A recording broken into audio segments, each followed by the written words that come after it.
Hello and welcome to my channel. Viced Rhino here. If you thought you were going to actually see what Viced Rhino looks like, sorry to disappoint. Today I'm doing a video in response to Braxton Hunter and Trinity Radio, who did a response to Viced Rhino entitled Viced Rhino Doesn't Think God in Heaven Makes Sense. Braxton's video is 80 minutes long, and I have no intention of trying to address all of it, but only a very small portion. And for that reason, I don't really think that I'm stepping on Viced Rhino's toes. But if I am, those are some pretty tough toes, so I don't think it's really going to make a difference. In this video, I would like to address a couple of points that they bring out there, and I would like to propose my own version of Pascal's wager, an atheist version. So, if that sounds of interest to you, come and join me. Let's have a chat.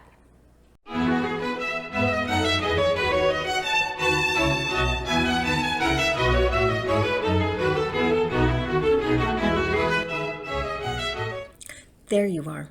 First, I once again want to thank Abe and Helen Lowen, my one and only at this time patron. And if you want to join them as a patron, I would be most pleased. I am not looking to make money from doing these videos. What I am looking to do is to get just enough to recoup my expenses. And right now, at the level of support I have, I would be able to recoup my expenses to date in 83 years. So if you enjoy seeing this content and would like to see more of it, please consider supporting me on Patreon. And if I ever do reach a level of support where I have exceeded my costs, I will donate that money. Shout out contest. This week I will do a shout out to the first 3 people who leave a comment in the comments below. So if you would like a shout out, please get down to the comments and have something to say. Okay, next, getting into the video. Now, as I mentioned, this video was put out by Trinity Radio. Braxton Hunter is responding to a video by Viced Rhino, and Viced Rhino was doing a response video to somebody else. So it's a response to a response to a response. I am not addressing all of Braxton's video. His video is 80 minutes long, and I only wanted to take 3 points out of it and address those 3 points. Please go ahead and look at his video and make sure that I have not misquoted him, that I have not, by editing only the 3 parts that I want to address, misrepresented what he had to say. If you feel that I have misrepresented him or that I have taken his arguments out of context, please let me know and I will address that in another video. Okay, getting to the first comment that I wanted to address. First comment is this one. Here we go. And also, second thing I want to say as we move forward with this is that there isn't really an argument made here. Now, we colloquially a lot of times say, well, what about Viced Rhino's argument? Or what about, this guy's argument? These aren't arguments in the formal sense. It's not syllogisms and conclusions and things like that. It's not really like that. He's just throwing out facts. In fact, some of the times he's just asking questions. And as my friend Cameron Bertuzzi likes to say, questions aren't arguments, right? So Braxton says that questions are not arguments, and he is right. They are not. In fact, in a court of law, you'll see very different sections of a trial that are dedicated to arguments as opposed to questions. When a lawyer gives their opening statement, they will sometimes draw an objection that they are becoming argumentative. And that one is a really close question because you are allowed to give some opinions and you're allowed to tell what the evidence is going to say, but you can't actually argue a particular position in an opening statement. You'll also frequently see the objection argumentative when an attorney is questioning a witness on the stand, because an attorney cannot make an argument during witness questioning. Arguments are saved for the end of the trial, closing arguments. That is when the attorney takes all of the information that was gathered during the questioning of the witnesses and draws conclusions from them. However, the questioning of the witnesses is usually the portion of the trial where the jury makes up their mind which way they're going to go. Often, juries will even make up their minds during the opening statements, and so those points are crucial as well. Michael Card, a Christian musician, wrote a song called Can It Be? And in it, he asked, could it be that questions tell us more than answers ever do? I think that arguments have a good place, and we should make arguments. We should put out well-reasoned thought behind our positions. However, when trying to persuade someone else, questions will lead to skepticism. Skepticism causes one to look at one's own position in deciding whether it really is right or wrong. Questions are often more persuasive than arguments because it leads a person to a conclusion rather than laying it flat out for them. So, while I don't disagree with you, Hunter, that questions are not arguments, I think that questions have a very strong place within arguments. This next point I'm taking out of order because it flows better with the points that I wanted to make personally. But if you think I've been unfair in taking these out of order, please let me know. Okay, here's what Braxton has to say. Or he can't cure cancer because free will. Or he can't cure malaria because free will. Or better yet, he can't have not invented malaria in the first place because free will. A lot of Christians have people... Okay, he's throwing a bunch of stuff against the wall here all at once, and I want to work through it, but we got to start out where I can remember it all. So, he says... So he says, God gives you all of these, people think, by the way, this is an important thing. He says, many Christians think that God answers them multiple times every day, like about their car keys and everything else. Now, this is a bit unfair, frankly, Vice Rhino, because honestly, you could say that about almost anything. There's almost anything you could, because remember, notice, he didn't say most Christians, and maybe it's true most Christians, but that's not what he said. And I think that's carefully worded, frankly. You could say many Christians about almost anything. You could say it about almost anything. You could say many Christians are pro-abortion. Many Christians are pro-choice. Many Christians believe in evolution. Many Christians reject evolution. That almost becomes a meaningful statement. So what about what most Christians believe, or many Christians believe? How about what is actually true? And let's talk about that and try to discover that together. Then you can't build on that and say, so since many Christians believe this, Christianity holds this. I mean, this isn't what he says, but this is what it looks like.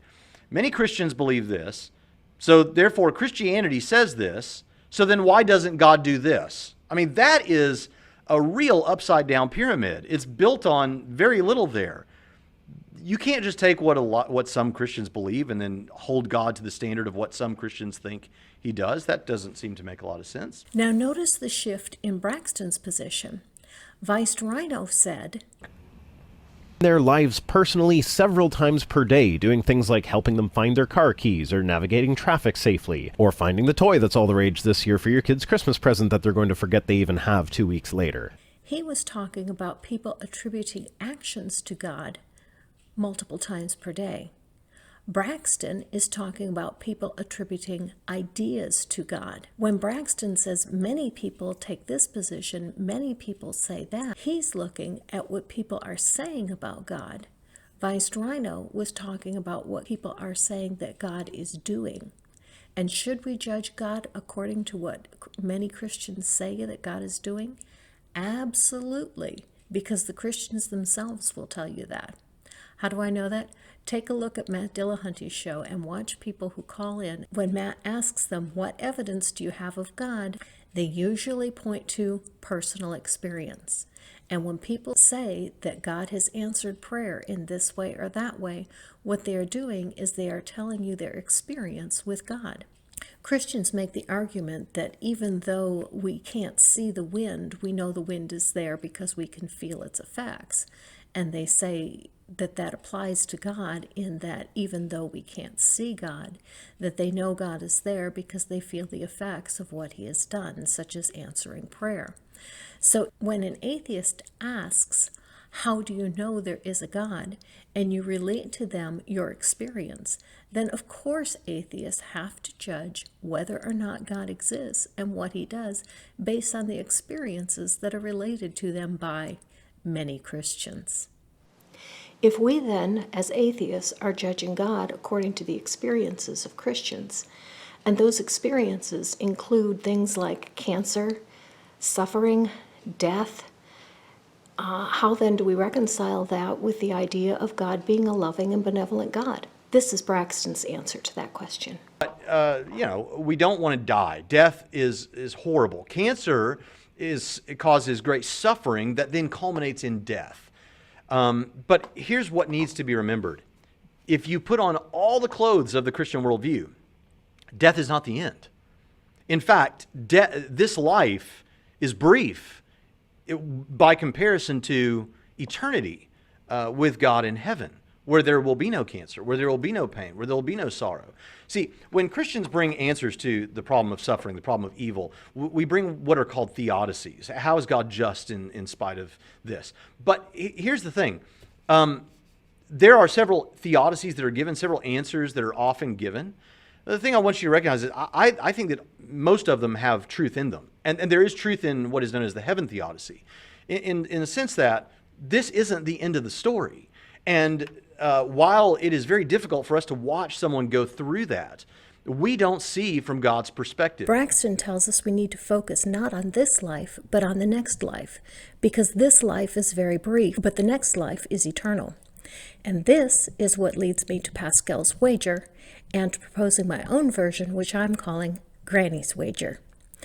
If you're not familiar with Pascal's wager, Rationality Rules recently did a couple of videos where he picked this apart. His videos are excellent and they are linked in the description to my video here. In case you are unfamiliar with Pascal's wager, I'm including Rationality Rules' explanation of it. The following clip is used with his permission. If you gain all. If you lose nothing. Wager, then, without hesitation, that he is. Think about it, Blaise Pascal asks. If there is no God, whether you believe in him or not, you stand to lose merely finite pleasures. 10 minutes of grovelling here and there, getting up early on a Sunday, and once in a while nodding along to a quite frankly terrifying sermon. Oh, in this adulterous and sinful generation, of him also shall the Son of Man be ashamed. But if there is a God, and you believe in him, you stand to gain infinite pleasure, heaven, and avoid infinite suffering, hell. Given this, Pascal argues, you ought to wager that God exists. That, my fellow apes, is Pascal's wager. So that's Pascal's wager.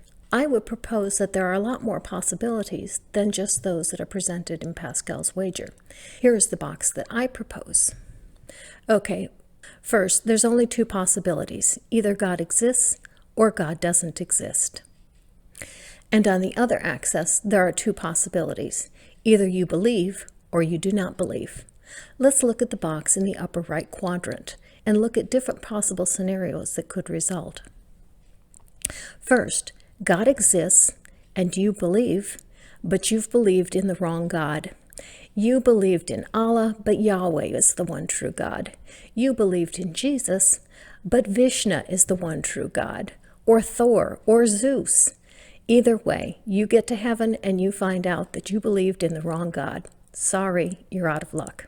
Second possibility is you believed in the correct God, but you didn't meet the correct requirements for salvation.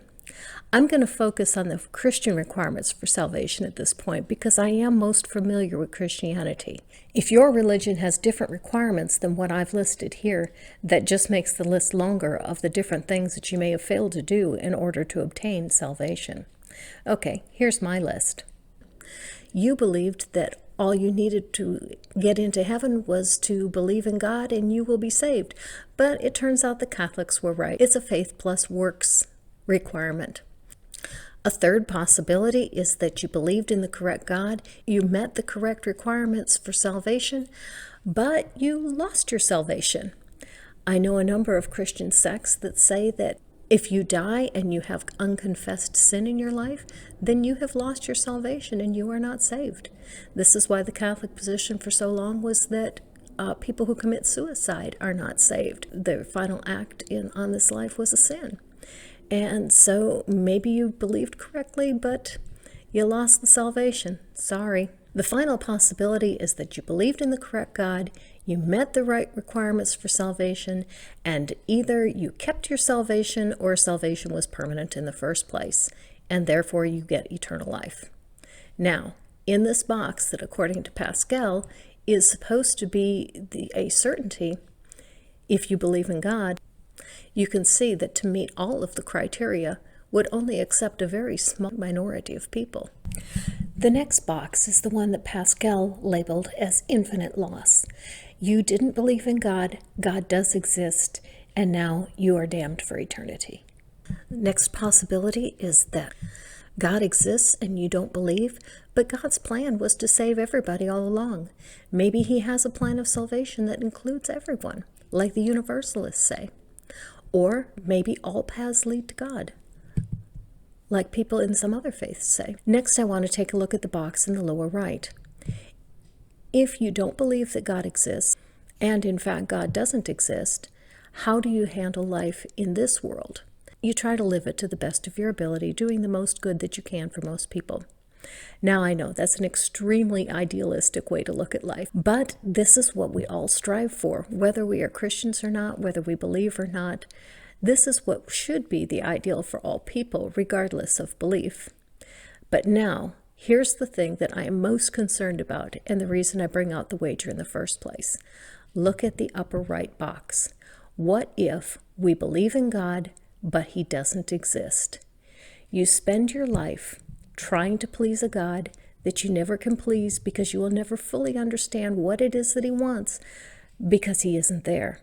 You spend a lot of your resources, you use a lot of your time worshiping, tithing, sending your kids to Christian schools, supporting missionaries, all to support a God that isn't really there.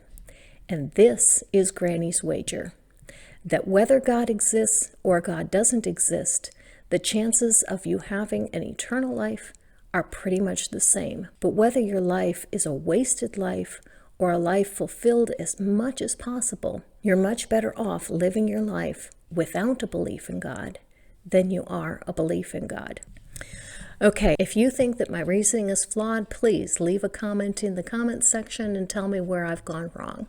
If you think I'm completely off the skids, let me know that as well. If you think I could revise this to make it more concise, let me know that as well. Who knows, maybe one day philosophy students will actually be looking at Granny's wager. So until next time, live your life.